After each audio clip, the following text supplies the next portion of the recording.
Fala galera, sejam bem-vindos a mais uma aula de filosofia. Bom dia, boa tarde e boa noite. E hoje nós vamos iniciar um novo conteúdo falando sobre as concepções estéticas. Para acompanhar esse conteúdo, dê uma olhada no capítulo 31 do PDF anexado na plataforma, beleza? Lembrando que é de suma importância que você leia o PDF, pois aqui, dada a extensão do conteúdo, nós só vamos fazer um recorte. Nesse recorte, nós falaremos da historicidade dos conceitos de belo e valor estético, situando obras de arte dentro das principais correntes estéticas. Ao longo da nossa exposição, nós trataremos de alguns termos, a saber, naturalismo, estilização, racionalismo estético, academismo, estética normativa, romantismo, simbolismo, pós-modernismo e desconstrução da forma, bem como arte africana e arte indígena brasileira. Não sei o que você cala a boca, moleque!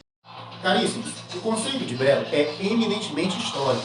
Cada pessoa, cada cultura e cada obra de arte tem o seu padrão de beleza próprio. Na contemporaneidade, exemplificada nas nossas aulas anteriores pela obra de Vicky Muniz, vimos que é comum a construção de obras que fazem menção ao cotidiano por meio do material, do suporte ou da temática, inclusive pelo uso de objetos já existentes.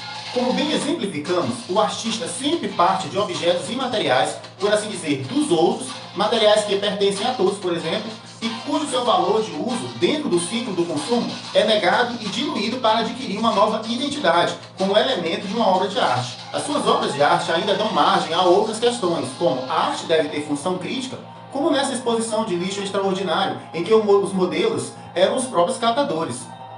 Uma obra deve sempre seguir a tradição e usar materiais convencionais, como a tela, o chassi sobre o qual ela é esticada ou a madeira?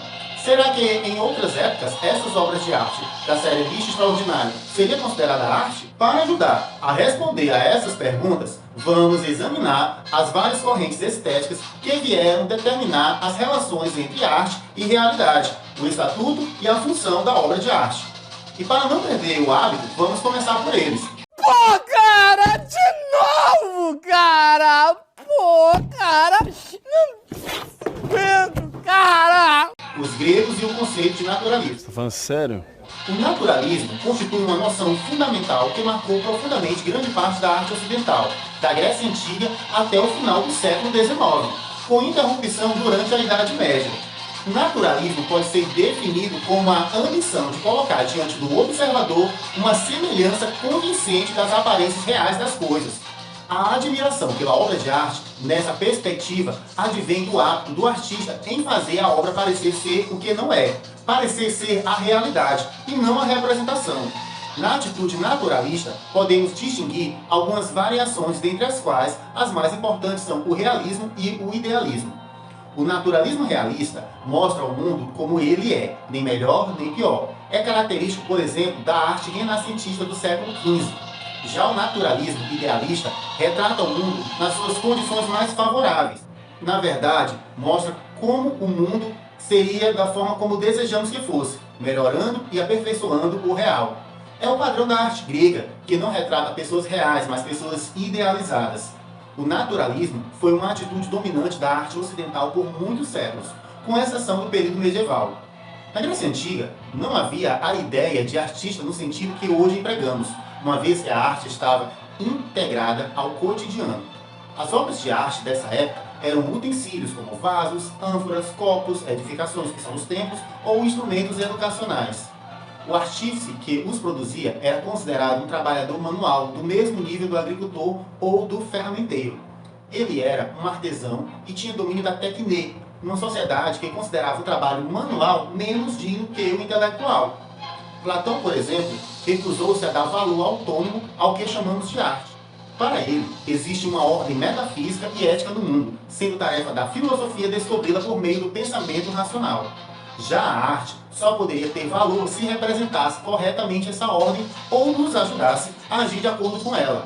Contudo, Platão reconhece o poder da poesia sobre a alma humana e dá indícios de que aprecia os prazeres que ela proporciona. Com relação à beleza, termo que ele usa com sentidos diferentes, entre eles o de desejabilidade, valor de troca e agradabilidade à visão e à audição. Ela não está relacionada às artes. Platão critica, inclusive, os sofistas e retóricos por não saberem distinguir entre o que é belo, porque dá prazer, do que é genuinamente bom e benéfico. Para Platão, a beleza em si é uma forma acessível somente ao intelecto. Platão faz a crítica da beleza no mundo sensível, dizendo que é variável, algo que pode ser belo em um momento e no outro não, e relativa, algo é belo em relação a algum aspecto, mas não a outros. Ele é belo para um observador e não para outro. Em seu livro O Banquete, Platão afirma que a beleza, como forma, não é variável. Sempre é, não se torna, nem acaba, não brilha, nem desvanece. Nesse período entre os séculos 5 e 4 a.C., a função da arte era criar imagens de coisas reais que tivessem a aparência da realidade. Para que esse objetivo fosse atingido, foram desenvolvidas técnicas que permitiam produzir cópia da aparência visível das coisas. Como se percebe nas imagens aqui do lado, temos de admirar a fidelidade anatômica das esculturas gregas. Essa atitude perante a arte está fundada sobre o conceito de mimese ou mímese. Para Platão, a mímese seria a imitação não da ideia, essência universal das coisas, mas de sua aparência, isso é, de um objeto concreto e particular. Portanto, a arte seria a imitação da imitação, já que as coisas naturais imitam as coisas ideais, que são as coisas originárias, então a arte que imita as coisas naturais seria uma coisa mais corrupta, pois imita a imitação. Além disso, só se pode imitar algo de um ponto de vista, não de todos, resultando em uma imitação parcial e não exata. Portanto, ela está longe da verdade. Do polo oposto, Aristóteles afirma que a mímese é natural para as pessoas desde a infância por ser um modo de aprendizado. Para Aristóteles, a mímese resulta em conhecimento porque copia corretamente o objeto e o simplifica. Entretanto, é no sentido de cópia ou reprodução exata e fiel da realidade que a palavra mímese passa a ser adotada pela teoria naturalista. E as obras de arte, nessa perspectiva, passaram a ser avaliadas de acordo com o padrão ideal de correção estabelecido por Platão. Cheio de ideia tá errada, irmão. Tendo feito essa exposição, passemos para a estética medieval e a estilização.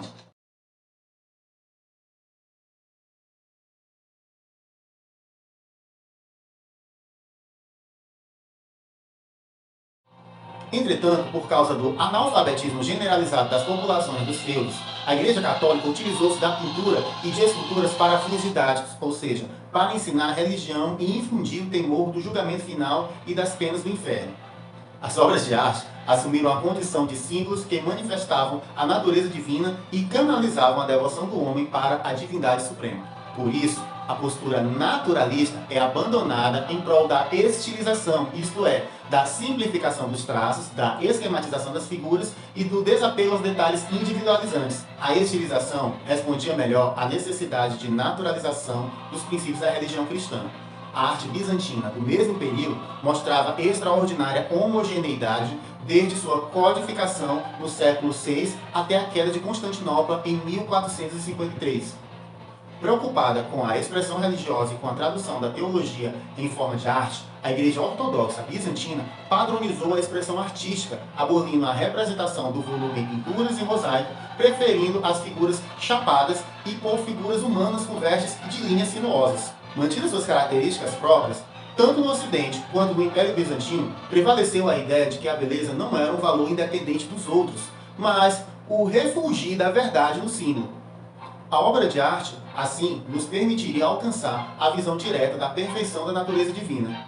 Desse ponto de vista, a beleza era uma qualidade mais bem apreendida pela razão do que pelos sentidos e correspondia ao pensamento religioso da época, marcado pelo desejo de ascender o mundo sensual das sombras, das aparências para a contemplação direta da perfeição divina. Nesse sentido, podemos dizer que o filósofo Agostinho de Hipona ultrapassou a noção de mímese platônica porque considerava a arte humana um símbolo do significado da arte de Deus. Segundo o autor Humberto Eco em seu livro Arte e Beleza na Estética Medieval, ao se fazer a pergunta, uma coisa é bonita porque nos agrada ou nos agrada porque é bonita? Agostinho responde, agrada porque é bonita. E continua Eco, afirmando que Agostinho elaborou uma rigorosa teoria do belo como regularidade geométrica. Ao tratar da ordem e da música, Agostinho considerou o número como medida de comparação que leva à ordenação das partes iguais dentro de um todo integrado e harmônico. Vou dizer uma coisa pra você. A partir de hoje, nessa minha vida, que se Deus quiser não vai durar muito, quero que isso acabe logo.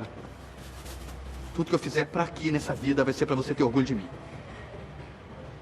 A partir de agora, né? Que agora...